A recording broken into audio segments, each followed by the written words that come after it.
एक बार की बात है, एक गांव में एक आदमी रहता था। वह आदमी बहुत ही ज्यादा आलसी था। वह कोई काम नहीं करता था। वह एकदम निठल्ला और नाकारा था। बस हमेशा ऐसे मौके की खोज में रहता कि कैसे उसे खाना मिल जाए। एक दिन जब वह आदमी खाने की तलाश में भटक रहा था, तभी उसे एक फ्रूट का बागीचा दिखता है। वह उस बागीचे से फ्रूट चुराने के बारे में सोचता है। तभी वह बागीचे के अंदर चला जाता है और एक पेड़ पर चढ़ जाता है।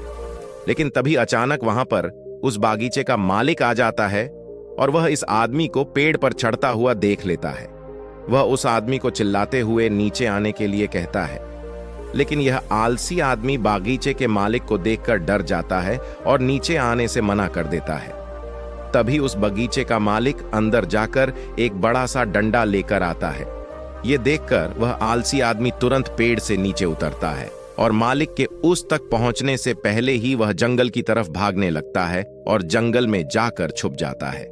कुछ देर बीतने के बाद वह आलसी आदमी वहां से निकलता है और जंगल के रास्ते से जब वह गांव की तरफ जा रहा था, तभी उसे एक लोमड़ी दिखती है जिसको सिर्फ 2 ही पैर थे और उसके 2 पैर टूटे हुए थे। वह जंगल में रेंगती हुई चल रही थी। ये देखने के बाद वह आलसी आदमी सोचता है कि यह लोमड़ी अब तक इस घने जंगल में जिंदा कैसे है। ये लोमड़ी भाग नहीं सकती, चल नहीं सकती, तो कैसे अपने लिए खाने का इंतजाम करती होंगी और कैसे यह लोमड़ी अपने आप को इस घने जंगल में दूसरे जानवरों से बचाती होंगी। आलसी आदमी यह सोच ही रहा था कि तभी अचानक से वहां पर शेर आ जाता है, जिसके मुंह में गोश्त का एक टुकड़ा था और वह शेर उस अपाहिज लोमड़ी की तरफ बढ़ रहा था। शेर को देखकर दूसरे सारे जानवर वहां से भाग जाते हैं, पर अब वहां पर सिर्फ वह अपाहिज लोमड़ी ही रह जाती है और वह आलसी आदमी भी अपनी जान बचाने के लिए एक पेड़ पर चढ़ जाता है।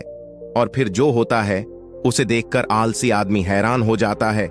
वह शेर उस घोष के टुकड़े को उस लोमड़ी के सामने छोड़ देता है और वहां से चला जाता है और अब वह लोमड़ी उस घोष के टुकड़े को खाने लग जाती है। आलसी आदमी यह देखकर हैरान हो जाता है और ऊपर वाले का प्लान देखकर वह मन ही मन खुश भी हो जाता है। और तभी वह सोचता है कि ईश्वर के पास सबके लिए कोई न कोई प्लान होता ही है, और अगर ईश्वर के पास इस लोमड़ी के लिए प्लान है तो जरूर मेरे लिए भी उसके पास कोई न कोई प्लान जरूर होगा। और तभी वह आलसी आदमी रोड के साइड में एक बड़ा सा पेड़ देखकर उसके नीचे बैठ जाता है, यह सोचकर कि मेरे लिए भी कोई न कोई खाना लेकर जरूर आएगा। वह आदमी 2 दिन तक उस जगह पर बैठकर इंतजार करता है, लेकिन कोई भी उसके लिए खाना लेकर नहीं आता।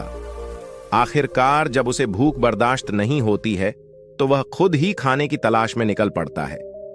वह रास्ते से जा रहा था कि तभी उसे रास्ते में एक बुजुर्ग आदमी मिलता है।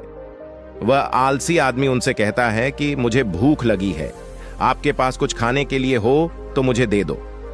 तभी बुजुर्ग आदमी उसे कुछ खाना और पानी दे देता है। खाना खाने के बाद वह आलसी आदमी उन बुजुर्ग आदमी से कहता है कि मैंने 2 दिन पहले जो देखा, आप उस पर विश्वास नहीं करेंगे। मैंने जंगल में एक अपाहिज लोमड़ी को देखा जिसे शेर खुद गोश्त लाकर दे रहा था। खाने के लिए मैंने सोचा कि ईश्वर के पास मेरे लिए भी कोई न कोई प्लान जरूर होगा, लेकिन ईश्वर ने उस लोमड़ी पर अपनी दया दिखाई और मुझ पर नहीं।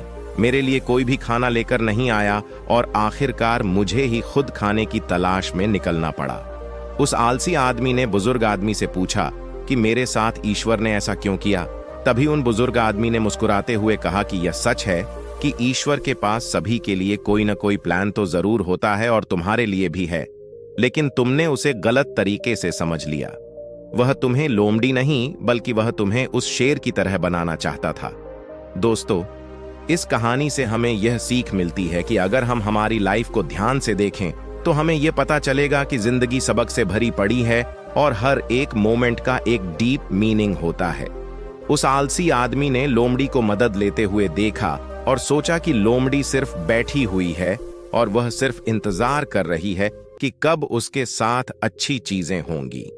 लेकिन वह आदमी यह भूल गया था कि वह लोमड़ी मजबूर थी, लेकिन हम उस लोमड़ी की तरह मजबूर और लाचार नहीं हैं। ऊपर वाले ने हमें एबिलिटी दी है अपना काम करने की। बिल्कुल उस शेर की तरह हमारे पास भी खुद की स्ट्रेंथ और कैपेबिलिटी है, हमारी सिचुएशन को बदलने की। लेकिन उसके लिए आपको एफर्ट लेने पड़ेंगे, एक्टिव बनना पड़ेगा, तभी आप उस शेर की तरह बन पाएंगे।